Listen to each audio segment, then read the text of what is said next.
Morning, everybody.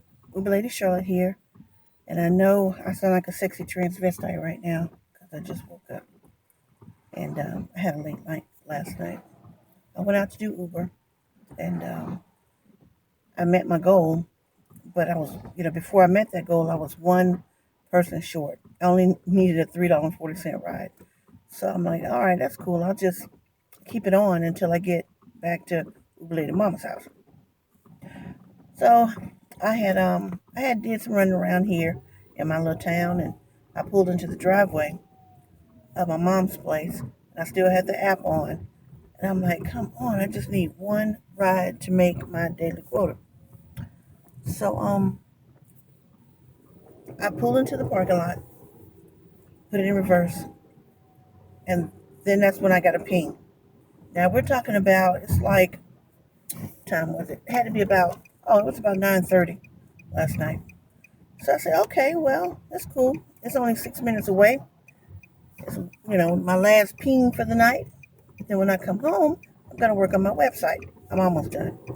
So I go down the street to this hotel and pick this young man up. But I get a text from somebody else saying that this is my brother. His name is blah, blah. And he's coming to Charlotte. So I text back, okay. So that means I'm getting ready to pick up somebody that's not on the account. So I pull up to the hotel, and the brother told me he should have on a black hoodie, and he should have have a black duffel bag. So when I pull up, I see like four big bags. I mean big bags, like somebody moving, big bags. And I don't see anybody. But when finally I saw this young man come out of the hotel, real skinny kid, black hoodie pulled over, you know, pants dripping or drooping or flooping. He looked the typical stereotype for trouble. But I'm not worried about stuff like that. So he comes over to the car, and I put the window down, and he says, "Are you the Uber?" I said, "Yes, sir, I am." And I asked him his name, and he told me, and I said, "Okay." So I popped the trunk, let him put all his stuff in the trunk. When I say he had a lot of stuff, he had a lot of stuff. So I knew something was wrong, that he was at this hotel and he had a lot of stuff. Plus, I'm picking him up at 9:30 at night, and now he's going to Charlotte. So I'm like, okay, maybe he's going to live with somebody in Charlotte. So I'm gonna fast forward a bunch of stuff. All right, so now we're going down the road, and he just starts to just pour his troubles out. When I say pour his troubles out, he was like, "Today was such a bad day." So I had the radio on, so I cut the radio off, and I said, "You want to talk about it?" And then he was like, not that I want to tell you my business. I said, "Well, honey, it's up to you. I'll listen if you want to talk. I may be able to help you. Who knows?" So he started talking about, and I'm going to give it to you a short way. He started talking about he had left, I can't remember the name of the town, somewhere in Virginia. He said it was 6 hours away. He said, so wherever this town was in Virginia, he and one of his best friends, a young girl, one of his best friends decided they were going to go move to Atlanta where he has family. So the deal was for him to come up with 200 and she was to come up with 200. And her uncle and his girlfriend were going to drive them to Atlanta. All right, so he paid the first leg of the trip, with gas. The guy didn't want the money. He just wanted gas in the truck. He said they went on a truck. So his $200 only got him to Concord, North Carolina. Well, when it was her turn to start putting in gas so they can go the last leg of the trip, he said she got a phone call. She talked on the phone, did a lot more listening, and then she told her uncle and his girlfriend and told him that she wasn't going, that she was going back. So I was like, wow. He said, I'm just so devastated. I can't believe this is real. This is happening. He said, so they put me out of the truck in Concord. And so I said, I'm so sorry for that. And he says, but I'm more so worried about, I'm devastated because he said, I just don't have words. I said, because your friend girl let you down. He said, well, I just thought she would do what she said do. I said, in other words, you got scammed. He said, I did. I feel like I did. I said, I just went through that, and I know exactly how you feel. He said, but it was so petty. We planned for months to do this, and now I'm stuck. And he said, in the hotel that you picked me up from, they put me out because I've been sitting in the lobby since about 6 o'clock this afternoon. I said, really? He's like, the lady kept saying, I got to go, but I ain't got nowhere to go. So I said, wow. So why are we going to Charlotte? He said, well, my brother was telling me there are hotel rooms in Charlotte,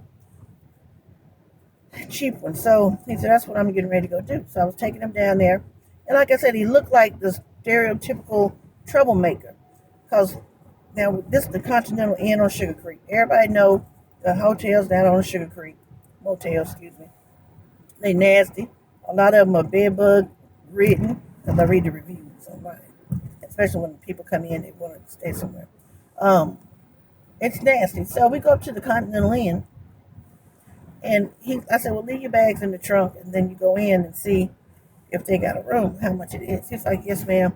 Dude had to be like 24, and he said he was in the military at one time, but he got out. And he's like, I was in the military. I'm tough. I'm strong. I mean, I just need somewhere to lay down safe and, just try to get a room. Anyway, we went to 3 or 4 different hotel rooms. Now, by this time, I didn't cut the app off. I cut the app off and I got him to his destination because his brother was paying for it. And I just wanted to help. So I cut it off and I took him to 3 or 4 different hotels. Well, nobody, one woman was going to charge him $75. He didn't have $75. So, and he was talking to his brother, but on my phone, I let him, I told him, get your brother's phone number. And that way you could talk to him after we end the trip in Uber, because once I end the trip, we're not going to be able to talk to him. And so he's on the phone with his brother. You could tell his brother was young too, maybe a year or two older than him. But it was just terrible. So we couldn't, he couldn't get into any hotel rooms because he didn't have enough money. I didn't have any money to give him.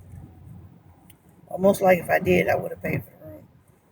But I didn't have it, and he didn't have it.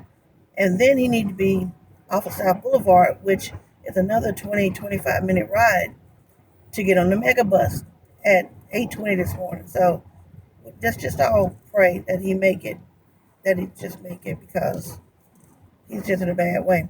So he went to the last hotel and he asked the guy, he said, I'm just going to ask him if I can just sit in the lobby, and all night. He says, I can sleep sitting up, but, I'm a veteran, and I was in the military, and just, you would think people would just help me.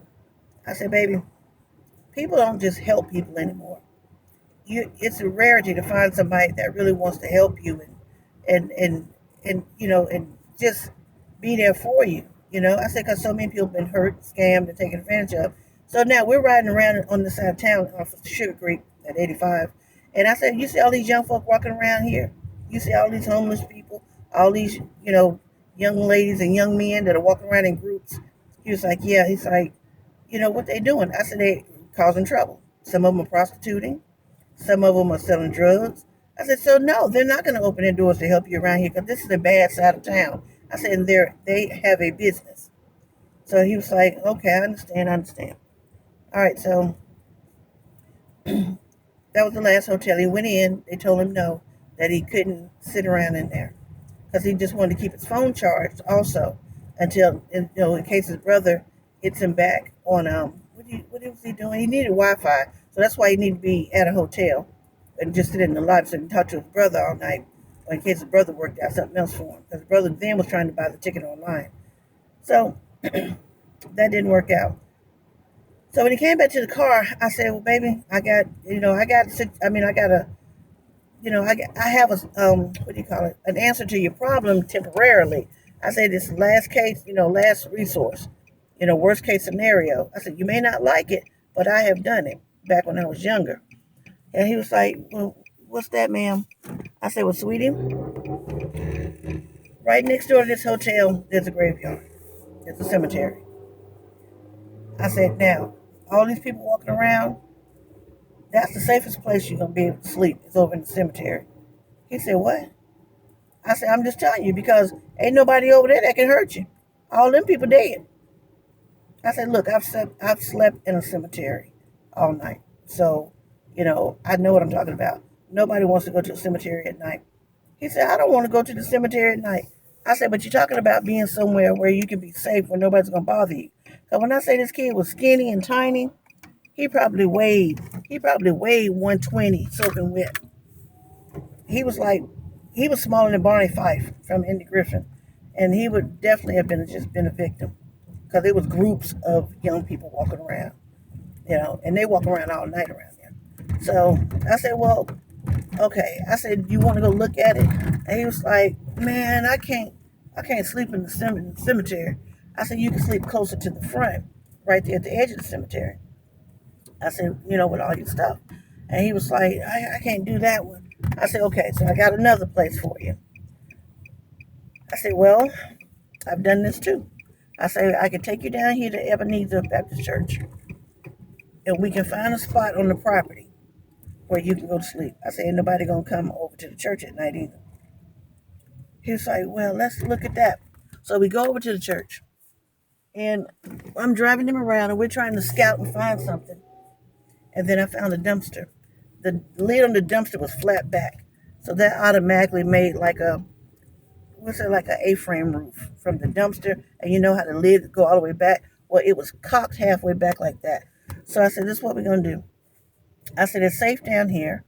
The church doesn't have a daycare in it, so that nobody's gonna be here bright and early in the morning, especially by the time you need to be up. And he was like, well, but how am I gonna set it up? I said, well, I found some plastic, brand new plastic, in my trunk that I was going to use to put over my couch in storage, but I didn't use it. So it was brand new, big old tarp piece of plastic, clear piece of plastic that you put over like a whole living room furniture if you stack it all together. I said, okay, well, you're going to take this and we're going to, you can put this over you while you sleep. That'll keep you warm, that'll keep the dew off of you in the middle of the night. I said, then I gave him a big golf umbrella. I mean, a super huge golf umbrella that I got from the lawyer's office, but I had two. I gave him that. I opened it up and I laid it on the ground. I said, this is going to be your shelter over your head and to kind of block you away from anybody that pulls into the church. I said, we're going to take these two boxes that's right here at the dumpster and we're going to stack them up on this side of the dumpster. So when people come in, all they see are the two boxes by the dumpster. And he was like, okay. I said, now you got about 4 big bags of clothes and duffel bags. I said, we're going to take this box, we're going to tear it up and lay it on the cement because you're going to lay up against the backside of the dumpster underneath this lid because that's going to give you a natural shelter. I said, then we're going to put your bags on top of the cardboard and you're going to sleep on top of your bags.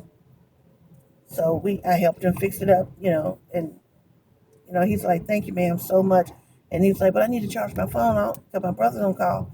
And I said, well, look right over there on by the church door, by the bushes. I said, there's those silver caps that you can, looks like outlets. I said, so you go over there, and it was under a big bright light. I said, you go over there, you charge up your phone. I said, but don't stay over there because you don't want anybody to look down here and see you standing over by that church back door. Because it was a big light. I said, so you go over there, charge your phone, plug your phone in, and you come back over here. So I said, there you go. He was like, okay. So I hated to leave him because by this time, it's like 11:30 at night, and I'm tired, and he kept calling his brother, I felt bad for him, and I wrote down the number for Megabus for him, wrote down the name of the street it was on, and gave him directions. So when he called the Uber this morning, they know exactly where it is. And then, it was just terrible. But for Wi-Fi, for him to talk to his brother after the brother buys the mega ticket, I told him he had to walk back up to the hotel, and most likely the password was just guessed. So I hope it all works out for him this morning. Hopefully he's up and about, and I think after I get off work today, I'll probably ride down there in that spot where I had him, or over in the area and just see if I see him. All right, well, I just want to tell y'all about that, and not to say what I've done. I'm not doing that.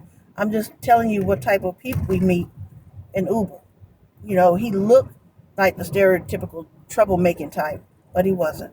He was a man that was broken, a young man that was broken and in a bad situation, just needed somebody to listen.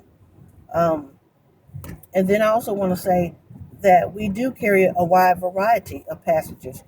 You never know what a person going through.